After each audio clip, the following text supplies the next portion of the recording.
네, 지난 시간 이론시험에 이어서 실무시험 문제 1번, 2번, 4번 이거 먼저 하도록 하겠습니다.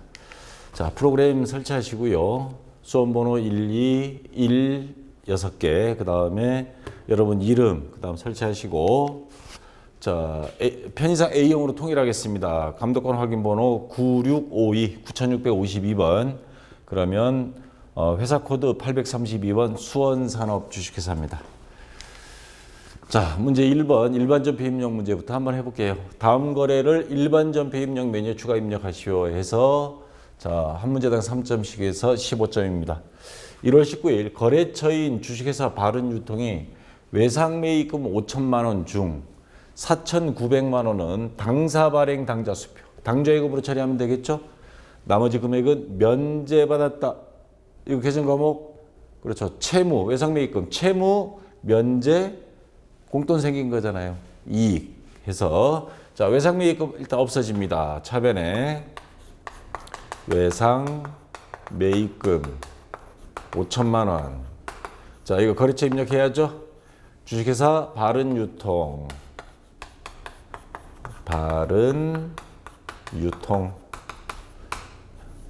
자, 됐고요. 그 다음 대변에 당좌 발행, 당좌 수표 지급. 그래서 당좌예금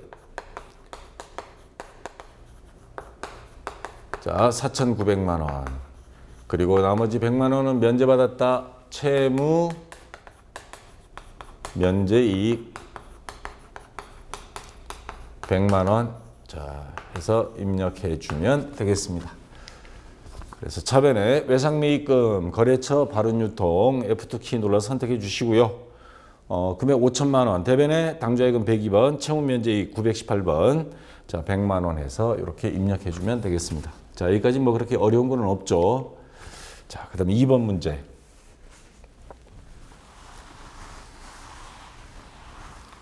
자, 2월 21일 하나 주식회사로부터 차입한 장기 차입금이 이자 비용 계정 과목 나왔습니다. 200만 원을 지급하면서 원천 징수세액 상당액 55만 원을 차감한 금액을 현금으로 지급. 그럼 55만 원 뺀 나머지 금액만 현금으로 나온 걸로 되고, 그 다음 55만 원 원천 징수한 거, 이건 뭐가 될까요? 예수금이 되는 겁니다. 예수금. 우리가 보관했다가 원천 징수니까 세무서에 납부해야 돼요. 단 이자 비용에 대한 원천 징수세율은 27.5%로 가정한다. 자, 그래서 27.5% 곱하면 이 금액이 나오는 걸로 지금 문제를 가정을 해서 나왔습니다. 그러면 이자 비용이라는 비용이 발생 차변에 200만 원 여기서 자, 원천 징수한 거 예수금 55만 원 그리고 나머지는 현금 지급했습니다. 현금 나머지가 얼마가 되죠? 예, 145만 원. 자, 거래처 입력할 거 없고요. 그래서 차변에 이자 비용 951번 영업의 비용이니까 200만 원. 그 다음에 대변에 예수금 55만 원, 나머지 145만 원은 현금 지급 101번 이렇게 입력해 주면 되겠습니다. 자, 3번 문제.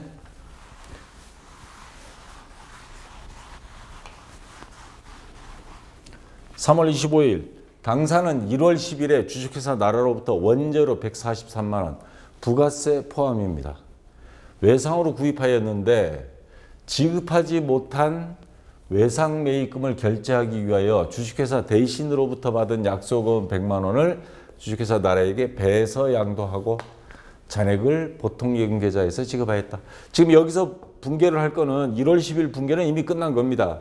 2월 25일 날 자, 이거에 대한 외상매입금 요거를 결제해 주는 분개만 해주면 되겠죠. 자, 외상매입금 갚았어요. 그러면 차변에 외상매입금. 자, 금액은 얼마죠? 143만 원. 자, 요거는 거래처 입력해야죠. 어디에요? 주식회사 나라. 자, 해주고. 자, 그 중에 100만 원은 자, 어디서 받은 어음? 자, 어디에요? 지급하지만 예, 대신 여기 있구나. 끝에 있으니까 안 보이네. 자, 주식회사 대신 거래처 이거 바꿔줘야 되겠죠. 왜? 이 어음은 대신해서 받은 거니까.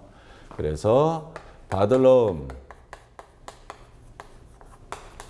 금액 100만 원입니다.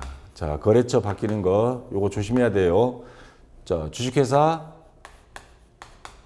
대신해서 받았던 받을 어음 없어지고, 그리고 나머지 잔액은 보통예금 계좌에서 지급했습니다. 그럼 보통예금이라는 통장에서 돈이 빠져나갔죠. 보통예금. 자, 나머지 43만 원이 되겠습니다. 자, 그러면 차변에 251번 외상매입금 주식회사 나라 143만 원. 그리고 대변에 받을 어음 110번 주식회사 대신 거래처 바뀌고요. 100만 원. 나머지는 보통예금에서 지급했습니다. 그래서 43만 원 이렇게 입력해 주면 되겠습니다. 자, 거래처 바뀌는 거 이것만 조심하면 될 것 같아요. 자, 그다음 4번 문제.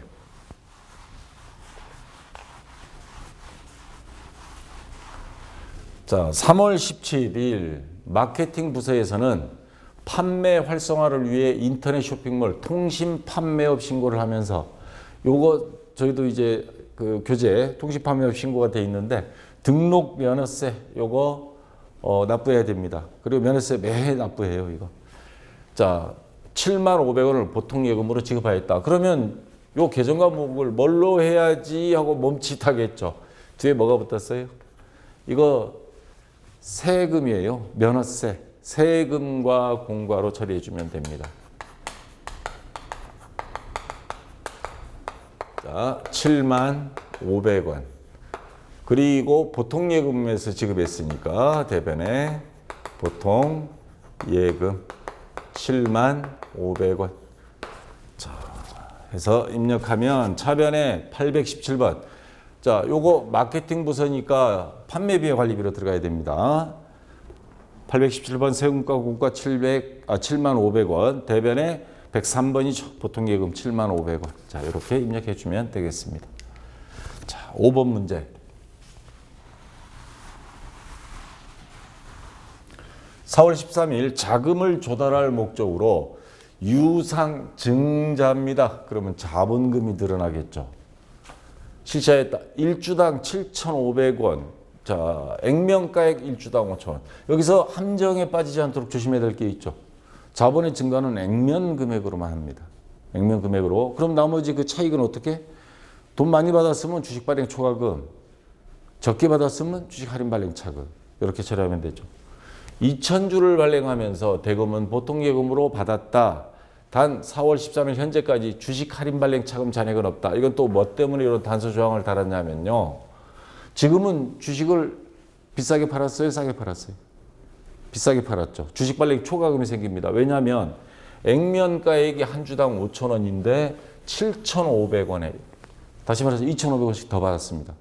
그럼 주식 발행 초과금 자 생기는데 자본잉여금이 생기는데 할인 발행 차금 잔액이 있으면 이거 퉁치고 앞전에 뭐 요 할인 발행한 게 있으면 퉁치고 나머지만 주식 발행 초과금으로 처리해 줍니다. 근데 없다 그랬으니까 요 차익 전부 다 주식 발행 초과금으로 처리해 주면 되겠죠. 자, 그러면 액면 금액으로 하면 한 주당 5,000원 곱하기 2,000주. 그럼 얼마예요? 1,000만 원? 맞죠? 자, 요 1,000만 원을 자본의 증가로 해서 대변에다가 적어주면 되고요. 자본금 1,000만 원. 근데 얼마 받았어요? 7,500원씩 2,000주. 그러면 1,500만 원입니다. 1,500만 원. 그래서 그게 어디로 왔어요? 보통예금 통장에. 차별에. 보통예금 1,500만 원. 자, 500만 원을 더 받았죠. 500만 원을. 그래서 요거는 주식 발행 초과금. 자본잉여금이 증가합니다.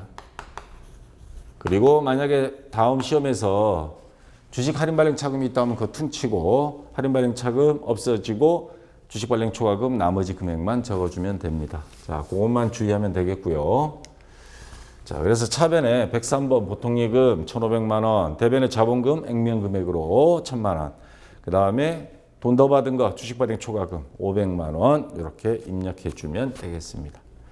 자, 일반 전표 입력은 아주 까다로운 문제는 없습니다. 아주 자그마한 함정, 약간 헷갈리는 정도만 있고 이 정도면 뭐 무난하게 나왔다고 볼 수 있고요. 자, 이제 매입 매출 전표 입력. 자, 이거 정신 바짝 차려서 우선 매입 유형인지 매출 유형인지 먼저 파악하는 게 우선순위입니다. 그리고 나서 특이사항을 찾습니다. 요게 어떤 유형인지 그거 찾는 게 제일 먼저입니다.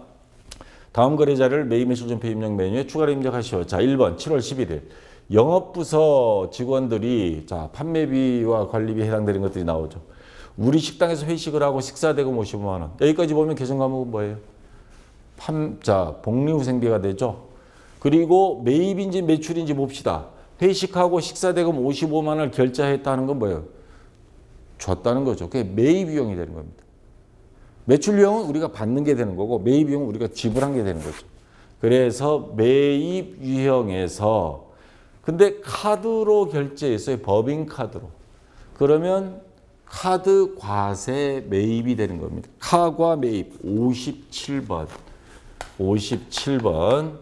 카드 카과 매입이 되는 겁니다. 단 카드 매입에 대한 부가가치세 매입세 공제 요건은 충족한다. 자, 식사대금 55만 원이 부가세 포함이라 그랬으니까 공급가액은 얼마예요? 여기서는 매입가액이죠. 50만 원, 부가세 5만 원. 자, 거래처는 우리 식당. 자, 이 문제에서 조심해야 될 거 있습니다. 카드가 나오면 무조건 거래처 2개. 일단 우리 식당이 들어가고요. 자, 세금계산서 발행은 없죠. 전자는 없고. 분계는 혼합으로 통일하겠습니다. 또는 카드도 됩니다. 카드 결제했으니까. 자, 그리고 분계 입력을 할 때 조심해야 될 거. 거래처가 아까 2개라 그랬죠. 자, 국민카드에 대한 거 미지급금은 거래처를 바꿔줘야 됩니다. 지금 우리 식당으로 다 연결돼요. 매입 매출 전표는. 자, 그러면 분개해 보겠습니다. 우선 직원들 밥 사준 거 복리후생비죠. 후생비 50만 원에 세금 5만 원까지 줬습니다. 그러면 부가세 대급금이 되죠. 5만 원. 자, 대변에는 미지급금입니다. 카드 대금 아직 카드 회사에 나중에 줄 거예요. 55만 원. 자, 이거 거래처 바꿔줘야 된다 그랬죠? 어딥니까? 국민카드. 이렇게 해서 입력을 해주면 자, 카과 매입 품목은 채점 대상은 아닙니다. 그냥 편의상 입력했습니다. 뭐 식대, 식사비 50만 원에 5만 원. 우리 식당 전자 없고요. 분계 혼합. 그리고 여기 조심해야 될 거. 자, 뭐예요? 신용카드사 국민카드 선택해주고 그 다음에 차변에 복리후생비 50만 원, 부가세 대급금 5만 원. 그리고 복리후생비는 800번대를 써줘야 됩니다. 왜냐하면 자, 문제가 영업부서 직원들이에요. 만약에 공장 직원들 갔으면 511번이 됩니다. 자, 대변에 미지급금에서 요 거래처 바꿔줘야 되는 거. 요거 꼭 빼먹지 않도록 조심해야 됩니다. 카드가 나오면 거래처 바꿀 확률이 높다. 자, 55만 원 이렇게 입력해 주면 되겠습니다. 자, 그다음에 2번 문제요. 자, 요게 매입 매출 전표 입력에서 가장 생각을 좀 해야 되는 문제입니다. 그래서 제가 추가 설명을 밑에 좀 달아놨는데 유형을 선택할 때 좀 헷갈리게 만들어놨어요. 8월 12일 업무용 리스 차량 9인승 승합차. 이러면 우리 회원님들은 대뜸 생각하는 게 자동차 나오면 불공이 항상 많이 나왔거든요. 근데 불공 조건이 뭐예요? 배기량 1000cc 이상이면 불공이라 그랬죠. 1000cc 이하 경차면 매입세 공제 받을 수 있고 불공이라는 게 뭐예요? 매입세 공제 못 받는다 이 말이죠. 다시 말해 세금 환급 또는 감면 안 해주겠다는 소리인데 1000cc 이상 차량 구입 또는 그 차량의 유지 또는 임차 렌트카 비용은 불공. 회사 비용으로는 돼요. 근데 세금 환급은 안 된다는 겁니다. 그러다 보니까 요즘 뭐 벤츠 차량을 회사 차량, 법인 차량을 등록해 쓰는 데가 많다. 지도는 아니라고 그런 게 좀 있지만 근데 1000cc 이하 경차나 9인승 이상 승합차는 불공 대상이 아니고 공제가 가능합니다. 그래서 요즘 많이 나가는 차가 뭐냐면요. 카니발 9인승이 회사 차량으로 많이 쓰고 있습니다. 연예 기획사라든가 연예인들 뭐 내릴 때 보면 다 카니발 많잖아요. 자, 정치인들도 이런 거 많이 타고 다니는데 자, 요거는 매입세 공제 대상이에요. 9인승 이상입니다. 그다음 봉고차도 9인승 이상. 또 화물 트럭, 지게차, 트럭 같은 경우는 다 되고요. 그건 몇 인승이 문제가 아니고 그건 완전히 뭐 자가용은 아니니까. 그다음에 그러면 여기는 이게 불공 대상이냐 아니냐 공제 대상이 되네 하는데 여기서 조심해야 될 거. 리스료 88만 원의 리스예요. 자동차를 빌리는 거예요. 렌트카가 아니고 리스 회사에서. 그러니까 차는 가져오고 그 돈을 누구한테 주냐면 캐피탈사에 할부금을 주는 겁니다. 그러니까 소유권이 캐피탈사로 갔다가 우리한테 넘어오고 우리는 캐피탈사하고 할부 계약을 맺는 거예요. 대금. 그래서 본사 영업세 업무에 사용하고 영은 캐피탈로부터 전자계산서를 수취하였다. 단 당사는 리스료를 임차료로 분류하며 대금은 다음 달에 지급하기로 했다. 자, 그러면 여기서 지금 요 밑에 보면 단서 조항이 뭐냐면 자, 면세. 금융보험업은 면세 업종입니다. 부가가치 전자세금계산서 발급을 안 해요. 면세 업종이니까. 금융업, 캐피탈. 자, 여러분들 은행에 가서 부가세 납부하는 경우는 없을 겁니다. 왜? 면세 업종이거든요. 그리고 가장 확실한 힌트가 여기 하나 있습니다. 뭘 받았어요? 전자계산서를 받았습니다. 뭐가 빠졌어요? 세금이란 말이 없습니다. 전자계산서는 면세 업종에서만 발행합니다. 계산서는 반드시 발행해야 돼요. 그래서 요 전자계산서를 수취하였다. 아, 이거 면세구나. 면세거래구나. 그리고 우리가 뭐예요? 수취하였다 그러니까 매입 유형 중에서 면세 매입이 되는 겁니다. 그래서 불공하고 헷갈리지 않도록 조심해야 됩니다. 요 말이 들어가다 보니까 이거 불공, 이거는 불공 대상이 아니고 뭐 이렇게 하다가 보니까 여기 캐피탈이 툭 튀어나오고요. 전자계산서를 수취했습니다. 자, 그래서 면세 매입 53번이 됩니다. 요거 유형 굉장히 헷갈리는 문제예요. 잘 봐야 됩니다. 자, 공급가액은 자 88만 원에 리스했습니다. 면세인 경우는 부가세를 주거니 받거니 안 합니다. 여러분들 지금 이 교재사면서 부가세는 없잖아요. 책은 원래 면세 업종이니까. 대신에 출판사도 매입세 공제 못 받아요. 자, 부가세 신고도 안 하고요. 공급가액 88만 원. 부가세는 해당 사항 없다 그랬죠. 거래처는 어디에 영은 캐피탈. 그 다음에 전자는 들어가죠. 세금은 안 들어갔지만 전자자가 들어갔으니까 자, 분계는 혼합. 자, 그러면 전자계산서를 받았고 임차료로 분류하며 대금은 다음 달에 지급하기로 하였다. 그러면 미지급금이 되고 임차료로 적어주면 돼요. 자, 차변에 임차료 금액은 88만 원. 자, 대변에 미지급금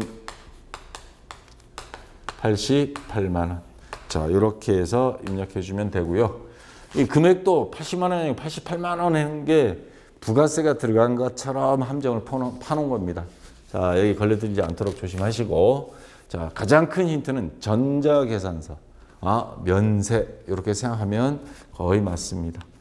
자, 이렇게 해서 입력을 하면 자, 면세 매입 품목 리스 차량 88만 원 부가세 없고요. 영은 캐피탈, 전자여, 분계 혼합. 그리고 차변에 임차료 88만 원, 대변에 미지급금 88만 원. 이렇게 해주면 되겠습니다. 잘 안 보이나요? 자, 이렇게 해서 한번 확인하시고 여러분도 똑같이 따라서 입력을 해보기 바랍니다. 자, 됐고요. 그 다음에 3번 문제.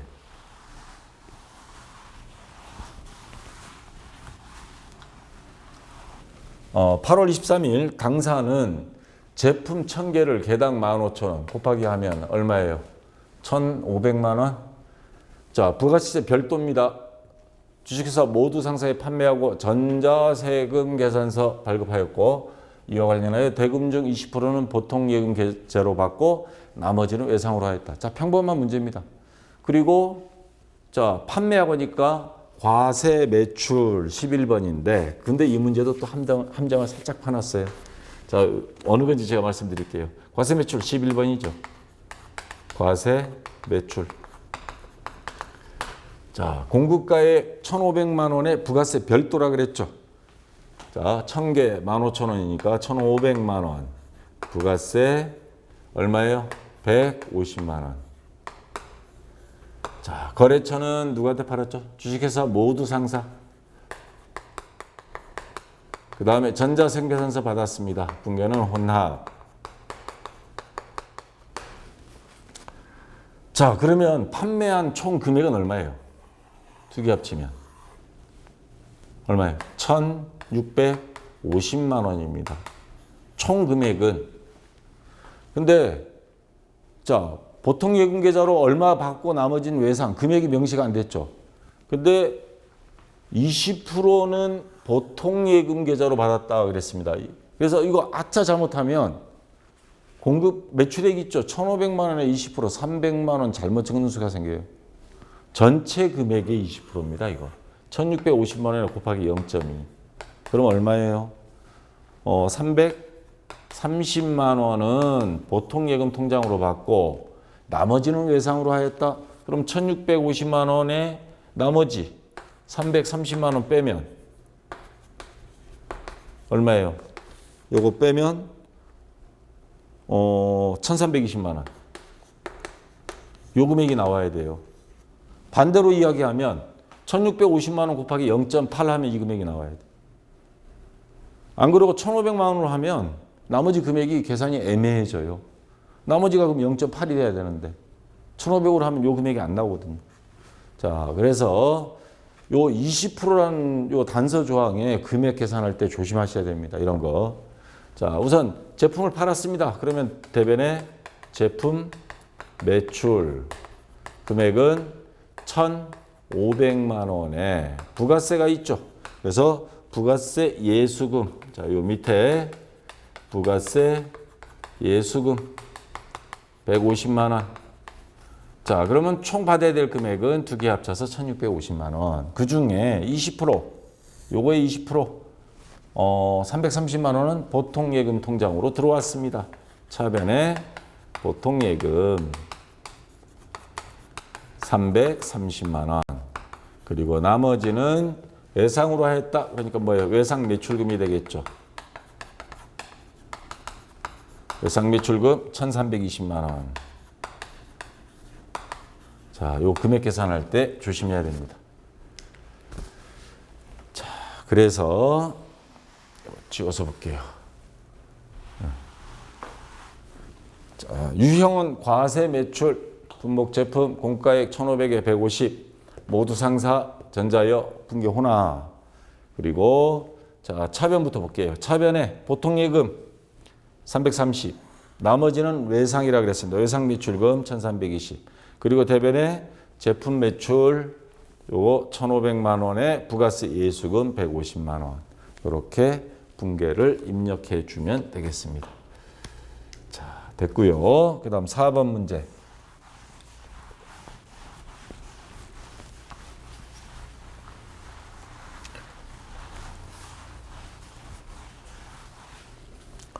(9월 4일) 수출업체인 주식회사 한국의 제품을 같은 날짜로 받은 구매 확인서에 의해 납품하고, 자, 내국 신용장 또는 구매 확인서, 그러면 뭐예요? 간접 수출이죠.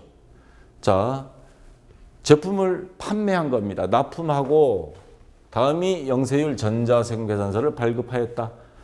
대금은 전액 현금으로 받았다. 그러면 유형 나왔죠. 영세 매출이 되겠죠. 몇 번이죠? 12번. 12번. 영세 매출. 자, 국내 간접 수출인 경우에는 부가세 다 주거니 받거니 해야 됩니다. 자, 공급 가액, 금액은 확인해야죠. 예, 여기 영세율 전자생계산서, 영세 매출 이것만 봐도 히트는 알겠죠. 자, 그래서 금액, 공급 가액 2천만 원인데 부가세는 근데 뭐예요? 0%입니다. 0원. 그래서 결과론적으로는 부가세는 뭐 없는 거예요. 서류만 제출하는 겁니다. 서류만. 자, 공급가액 2천만 원에 대해서 자, 요거 영세율 전자생계산서 다 됐고 금액은 전부 다 현금으로 받은 걸로 나와 있습니다. 그래서 다시 문제로 가서 공급가액 2천만 원. 부가세는 있습니다. 근데 0원이라는 거. 거래처는 주식회사 한국. 자, 주식회사 한국. 전자 있죠? 영세율 전자생계산서 받았으니까 분계는 혼합 또는 현금으로 해도 됩니다. 전액 현금이니까. 자, 그러면 대변에 제품 매출 먼저 적고요. 매출 2천만 원. 그리고 전액 현금으로 받았다 그랬습니다. 그래서 차변에 현금 2천만 원. 그래서 입력해 주면 자, 영세 매출 제품 2천만 원. 주식회사 한국 전자요 분계 혼합. 그리고 조심할 거. 영세인 경우에 영세율 구분, 내국 신용장 또는 구매 확인서에 의하여 공급하는 재화 3번을 선택해 줘야 됩니다. 자, 그래서 차변에 현금 2천만 원, 대변에 제품 매출 2천만 원 이렇게 하고 요거 영세율 구분 요거 입력 안 하면 1점 감점입니다. 요거 조심하시고요. 자, 5번 문제.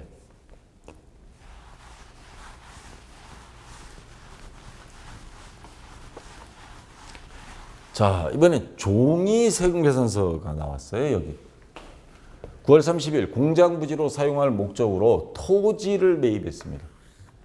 과정에서 근데 토지에 대한 분개할 게 아니고 법무사 수수료 100만 원 부가가치세 별도가 발생했습니다. 당사 발행 약속금으로 100만 원을 줬고 종이 세금 계산서를 받았어요. 요거에 대한 분개만 여기다 입력을 해주는데, 자, 여기서 토지인교, 자, 우선 금액 여기 나와 있죠. 공급가액 100만 원, 세액 10만 원. 그리고 자, 어음해서 110만 원 이렇게 돼 있는데, 자, 종이 세금세를 받고 당사 발행 약속 어음으로 지급했습니다. 자, 여기서 조심해야 될 게 지금 100만 원을 수수료를 지급하면서 부가세 포함해서 110만 원은 줬어요. 근데 토지와 관련된 자본적 지출, 요거 여러분들 불공 이론 교재에 불공 들어가 보면 불공 사유가 나와 있습니다. 거기에 대부분 나오는 게 접대비, 그 다음에 1000cc 이하 차량 구입 및 유지비, 그 다음에 토지 자본적 지출에 대한 게 있습니다. 자, 토지를 매입하는데 그에 따른 수수료, 자본적 지출, 비용이 들어갔어요. 요거는 토지 금액에다가 포함을 하긴 하는데, 자, 공제가 안 됩니다. 다시 말해서 우리는 부가세 10만 원을 더 줬지만 이거는 매입세 공제 또는 환급을 못 받습니다. 그래서 자, 유형은 공제를 못 받는 매입 유형이죠. 돈을 줬으니까 물론 어음으로 줬지만 못 받게 돼요. 그래서 매입 유형 중에 불공제 54번입니다. 불공 매입 이거를 선택을 해 주시고요. 금액은 100만 원, 부가세는 10만 원입니다. 물론 요 적기는 적지만 공제는 못 받아요. 자, 거래처는 누구예요? 법무사. 여기 법무사 이름 아까 어디였죠? 네, 여기 있네. 장앤김, 김앤장이 아니고 장앤김 법률사무소입니다. 공급자. 자, 장앤김 법률사무소. 그 다음에 전자는 못 적습니다. 왜? 종이 세금 계산서를 수취하였다. 받았거든요. 자, 붕괴는 혼합. 그리고 또 함정을 또 파놨습니다. 어음을 발행했어요. 용감하게 취급하면 딱 쓰는 순간 틀린 거 알죠? 왜죠? 이거 상품이나 제품 메인 매출이 아니잖아요. 상품 거래가 아닌 건 뭘로? 미지급금으로 처리합니다. 자, 금액이 아까 얼마예요? 전부 다 합쳐서 110만 원. 이거 부가세 10만 원 준 거 공제가 안 돼요. 여기 적기는 했지만 그래서 요거는 공제가 안 되는 거기 때문에 부가세 표시가 없습니다. 자, 미지급금이 되고 그리고 요 수수료는 토지에 대한 자본적 지출로 본다 그랬죠. 그래서 차변에 토지라는 자산 증가로 봅니다. 110만 원. 자, 토지 100만 원에 10만 원 부가세에 대한 부가세 대급금 표시를 못하고 금액을 합쳐서 적어야 됩니다. 돈은 나가지만 미지급금이지만 아직 전부 다 왜냐하면 여기다가 부가세 대급금 적는 순간에 그는 매입세 공제 또는 환급받는 게 돼버려요. 그래서 적지 않고 합쳐서 표시를 합니다. 자, 그래서 입력을 하면 자, 불공, 품목은 뭐 토지, 수수료 뭐 다 좋습니다. 100만 원, 10만 원, 장인김, 법률사무소, 전자 없고요. 혼합. 그리고 조심해야 될 거. 불공제, 불공은 불공제 사유 반드시 입력하게 되어 있습니다. 6번 토지 자본적 지출 관련 요거를 반드시 선택을 해줘야 됩니다.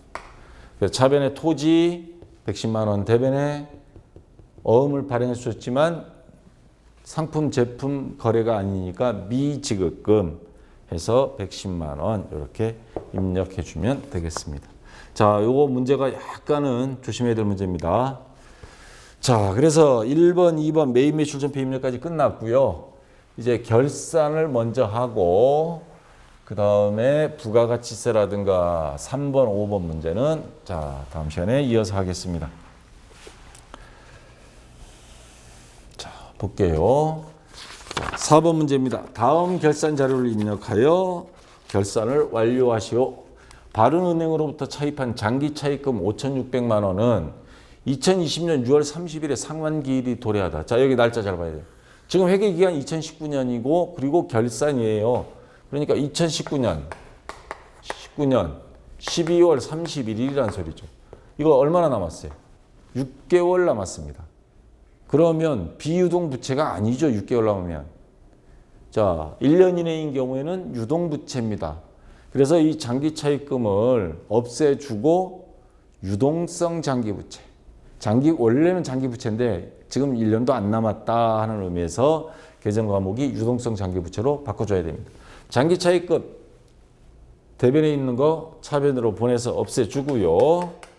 장기차입금. 자, 금액 얼마예요? 5,600만 원. 이거 거래처 어디입니까? 바른은행.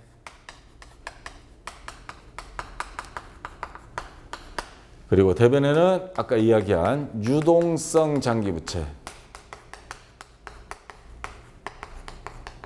5,600만 원. 자, 요것도 부채입니다. 마찬가지 바른은행은 입력해 줘야 됩니다. 그래서 입력하면 차변에 날짜 12월 31일이고요. 장기차입금 거래처 바른은행 5,600만 원. 대변에 유동성 장기부채 바른은행 5,600만 원 이렇게 입력해 주면 되겠습니다. 자, 그 다음 2번 문제.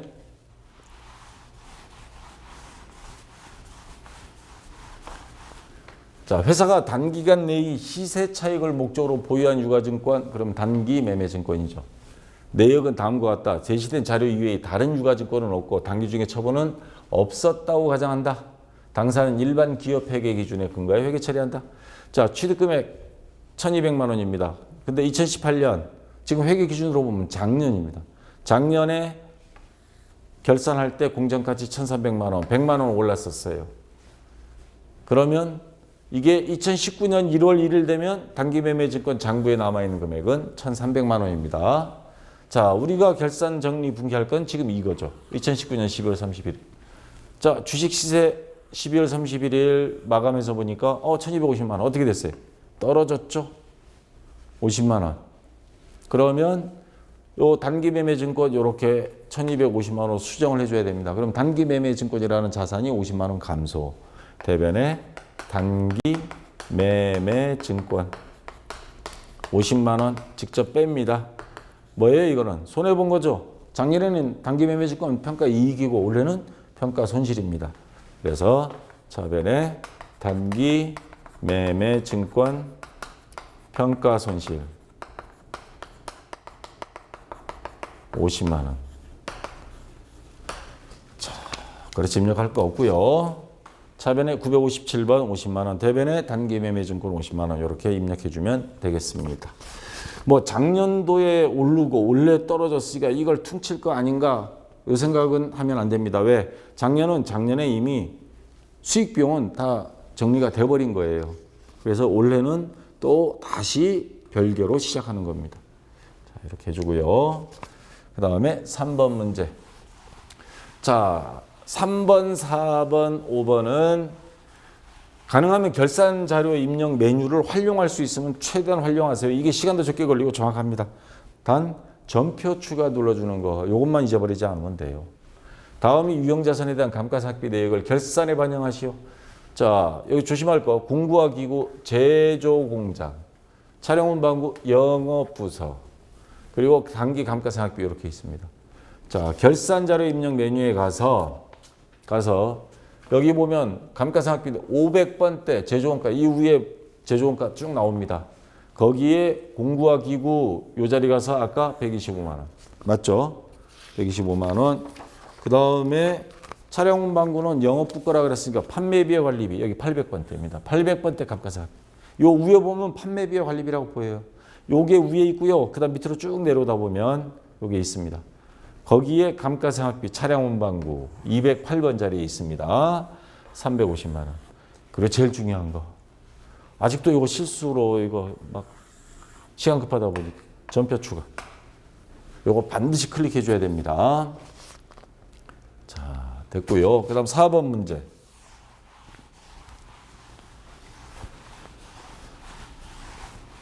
기말 현재 퇴직급여 추계액 및 퇴직급여 충당부채를 설정하기 전 퇴직급여 충당부채의 잔액은 다음과 같다. 퇴직급여 충당부채는 퇴직급여 추계액 100%를 설정한다. 자, 이것만 보면 됩니다.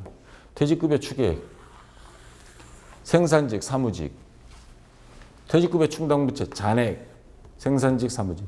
이게 무슨 말이냐면 우리 회사 직원들이 전체가 다 이번 결산일 기준으로 나간다면 퇴직금이 얼마를 줘야 된다 나오겠죠. 보통 한 달, 1년 근무하면 한 달치 월급 정도 나오는데 자, 생산직 직원 오늘 현재 결산일 기준으로 다 나간다 그러면 4천만 원, 사무직은 2천만 원, 총 6천만 원이 필요해요.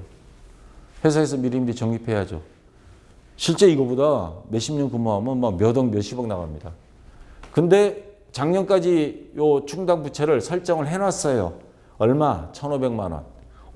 추가로 나머지 더 해야 됩니다. 이번 결산일에. 빼면 얼마예요? 2,500만 원을 더 해야 돼요. 그 다음 사무직은 2천만 원에 900만 원 빼면 얼마예요? 1,100만 원을 추가로 해야 됩니다. 자, 요거를 결산자료 입력가서 간단히 하면 됩니다. 생산직 노무비 임금 쭉 있는데 508번 퇴직급여 전입액 요 자리에 가서 합니다. 퇴직연금 충당, 연금하고 퇴직급여는 별개로 봐야 됩니다. 퇴직급여 전입액 자리에 가서 자, 요거 퇴직급여 전입액 508번 괄로 2번 있는 자리에 가서 아까 생산직 얼마? 2,500만 원이죠. 요거. 그 다음에 쭉 내려오다 보면 판매비와 관리비 800번대 퇴직급여 전입액 마찬가지입니다. 요 자리에 가서 얼마예요? 1,100만 원. 요거 입력해주고 또 반드시 뭐 전표 추가. 아까 문제에서 했는데 2번, 3번 해도 상관없습니다. 덮어 씌우기 됩니다. 자, 해주시고요. 자, 요것도 결산자료 입력 메뉴. 그러면 너무 문제가 너무 쉬워져 버리죠. 그러니까 함정을 파놨습니다. 그냥 요것만 딱 있으면 요것만 입력하고 전표 추가하면 끝인데 기말 현재 공장 및 창고에 보유 중인 재고자산은 다음과 같다. 자, 여기 보면 단 선적지 인도 조건으로 매입한 원재료 500만 원은 인송 중이며 선적지 인도 조건이에요. 그러면 선적한다는 게 뭐예요? 배에 실는 조건으로 물건이 매입했어요. 원재료를. 운송 중이라 그랬습니다. 그럼 아직 도착 안 했다는 소리죠. 근데 기준은 선적지 인도 조건이니까 이 물건은 누구 거예요냐 이 말이에요. 소유권이. 우리 거죠.